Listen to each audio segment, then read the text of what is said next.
ವಿಜಯನಗರ ಜಿಲ್ಲೆಯ ಹೂವಿನಹಡಗಲಿ ತಾಲೂಕಿನಲ್ಲಿ ಮಳೆ ಅಭಾವದಿಂದ ಸಂಪೂರ್ಣ ಬೆಳೆ ನಷ್ಟ ಉಂಟಾಗಿದ್ದು, ರೈತರ ಬೆಂಬಲಕ್ಕೆ ನಿಂತ ಬಿಜೆಪಿ ಮಂಡಲ ಹಾಗೂ ಶಾಸಕ ಕೃಷ್ಣನಾಯ್ಕ ನೇತೃತ್ವದಲ್ಲಿ ಬೃಹತ್ ಪ್ರತಿಭಟನೆ ಜರುಗಿತು.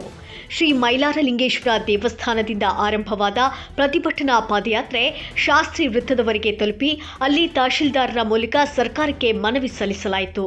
ಹೂವಿನಹಡಗಲಿ ಶಾಸಕರಾದ ಶ್ರೀ ಕೃಷ್ಣನಾಯ್ಕ, ಬಿಜೆಪಿ ಮಂಡಲಾಧ್ಯಕ್ಷರಾದ ಪೂಜಾರ ಮಲ್ಲಿಕಾರ್ಜುನ ಅವರ ಅಧ್ಯಕ್ಷತೆಯಲ್ಲಿ ಹಾಗೂ ವಿಜಯನಗರ ಜಿಲ್ಲಾಧ್ಯಕ್ಷರಾದ ಶ್ರೀ ಸಂಜೀವ ರೆಡ್ಡಿ ಅವರ ಸಮ್ಮುಖದಲ್ಲಿ ನಡೆದ ಈ ಪ್ರತಿಭಟನೆಯಲ್ಲಿ ನೂರಾರು ಬಿಜೆಪಿ ಕಾರ್ಯಕರ್ತರು ಹಾಗೂ ಮುಖಂಡರು ಭಾಗವಹಿಸಿದ್ದರು.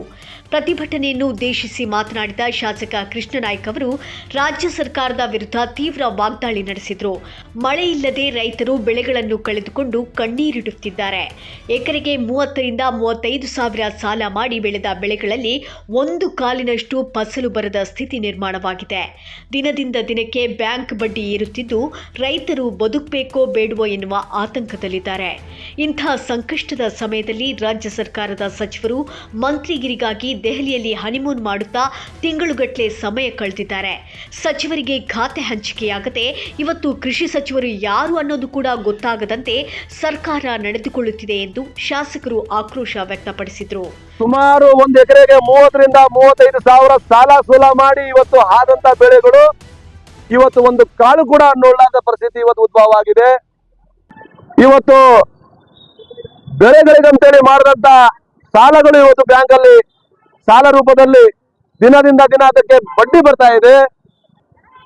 ರೈತರು, ಸಾಮಾನ್ಯ ರೈತರು ಇವತ್ತು ಜೀವನ ಮಾಡಬೇಕಾ ಅಥವಾ ಇಲ್ಲ ಅನ್ನೋದು ಪರಿಸ್ಥಿತಿ ವಾತಾವರಣ ನಿರ್ಮಾಣವಾಗಿದೆ. ಇಂಥ ಸಂಕಟದ ಸಮಯದಲ್ಲಿ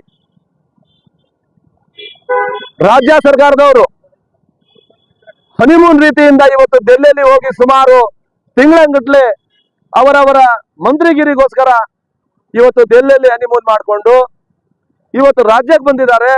ರಾಜ್ಯಕ್ಕೆ ಬಂದರೂ ಕೂಡ ಇನ್ನೂರಿಗೆ ಕೂಡ ಖಾತೆ ಹಂಚಿಕೆ ಆಗಲಾರದೆ ಇವತ್ತು ನಮ್ಮ ಕೃಷಿ ಸಚಿವರು ಯಾರು ಅನ್ನೋದು ಕೂಡ ಗೊತ್ತಾಗಲಾರ ರೀತಿಯಿಂದ, ಇವತ್ತು ರೈತರಿಗೆ ಮುಂದಿನ ದಾರಿ ಏನು ಅನ್ನೋದು ಕೂಡ ಗೊತ್ತಾಗಲ ರೀತಿಯಿಂದ ಇವತ್ತು ಈ ಸರ್ಕಾರ ನಡ್ಕೊಳ್ತಾ ಇದೆ. ಹಾಗಾಗಿ ಎಲ್ಲಾ ರೈತರು ಎಲ್ಲ ಗಮನಿಸಿದ್ದಾರೆ ಏನೇನು ಮಾಡ್ತಾ ಇದಾರೆ ಅಂತ ಹೇಳಿ. ಇವತ್ತು ಭಾರತೀಯ ಜನತಾ ಪಕ್ಷದಿಂದ ಇವತ್ತು ಹೂವಿನಹಡಗಲಿ ವಿಧಾನ ಸಭೆ ಮತ್ತು ನಮ್ಮ ಮಂಡಲ ವತಿಯಿಂದ ಇವತ್ತು ನಾವು ರೈತರ ಪರವಾಗಿ ಹೋರಾಟವನ್ನು ಹಮ್ಮಿಕೊಂಡಿದ್ದೀವಿ. ಸರ್ಕಾರ ತಕ್ಷಣವಾಗಿ ನಮ್ಮ ಕ್ಷೇತ್ರವನ್ನು ಬರಗಾಲ ತಾಲೂಕು ಅಂತೇಳಿ ಘೋಷಣೆ ಮಾಡಬೇಕು. ಮುಂದುವರಿದು ಮಾತನಾಡಿದ ಅವರು, ಸರ್ಕಾರ ತಕ್ಷಣವೇ ನಮ್ಮ ಕ್ಷೇತ್ರವನ್ನು ಬರಗಾಲ ತಾಲೂಕು ಎಂದು ಘೋಷಿಸಬೇಕು. ಪ್ರತಿ ಎಕರೆಗೆ 50,000 ರೂಪಾಯಿ ಪರಿಹಾರ ಹಾಗೂ ಸಂಪೂರ್ಣ ಕೃಷಿ ಸಾಲ ಮನ್ನಾ ಮಾಡಬೇಕು. ಕುಡಿಯುವ ನೀರು ಮತ್ತು ದನಕರುಗಳ ಮೇವಿಗಾಗಿ ಕ್ಷೇತ್ರಕ್ಕೆ ಕನಿಷ್ಠ 50 ಕೋಟಿ ತುರ್ತು ಅನುದಾನ ಬಿಡುಗಡೆ ಮಾಡಬೇಕು. ಗುಳೆ ಹೋಗುತ್ತಿರುವ ರೈತರ ಮಕ್ಕಳಿಗೆ ವಿಶೇಷ ಹಾಸ್ಟೆಲ್ ತೆರೆದು ಆಸರೆ ನೀಡಬೇಕು ಎಂದು ಆಗ್ರಹಿಸಿದರು. ರೈತರಿಗೆ, ಪ್ರತಿಯೊಬ್ಬ ರೈತರಿಗೆ ಎಕರೆಗೆ 50,000ವನ್ನು ಪರಿಹಾರ ರೂಪವಾಗಿ ಕೊಡಬೇಕು. ರೈತರು ಮಾಡಿದಂತ ಬೆಳೆ ಸಾಲಗಳು ಎಲ್ಲ ಸಂಪೂರ್ಣ ಮನ್ನಾ ಆಗಬೇಕು.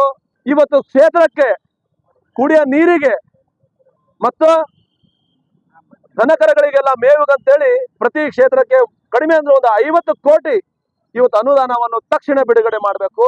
ಜೊತೆಯಲ್ಲಿ ಇವತ್ತು ಕೆಲಸ ಕೂಲಿ ಇಲ್ಲ ಅಂತೇಳಿ ಇವತ್ತೇನು ಗುಳೆ ಹೋಗ್ತಾ ಇದ್ದಾರೆ, ಅವರ ಅನುಕೂಲಕ್ಕೋಸ್ಕರ ಕೆಲಸವನ್ನು ಕೊಡೋತರ ಕೆಲಸವನ್ನು ಮಾಡಬೇಕು. ಗುಳೆ ಹೋದಂತ ರೈತರ ಮಕ್ಕಳಿಗೆ ವಿಶೇಷವಾಗಿ ಒಂದು ಹಾಸ್ಟೆಲ್ ತೆರವಿ ಆ ಮಕ್ಕಳಿಗೆ ನೋಡೋತರ ಕೆಲಸಗಳಾಗಬೇಕು. ಇವೆಲ್ಲ ಬೇಡಿಕೆಗಳನ್ನು ನಾವು ಮುಂದಿಟ್ಕೊಂಡು ಇವತ್ತು ಈ ಹೋರಾಟವನ್ನು ಮಾಡ್ತಾ ಇದ್ದೀವಿ.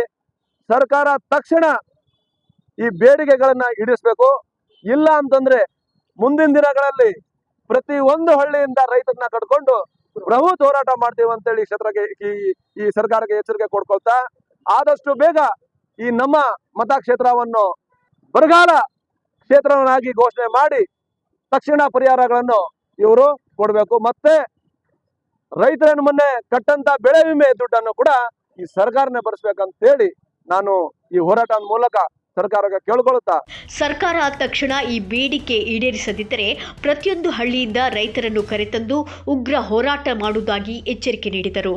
ನಿಖರ ಸುದ್ದಿಗಾಗಿ ನೋಡ್ತಾ ಇರಿ ವಾಯ್ಸ್ ಆಫ್ ವಿಜಯನಗರ.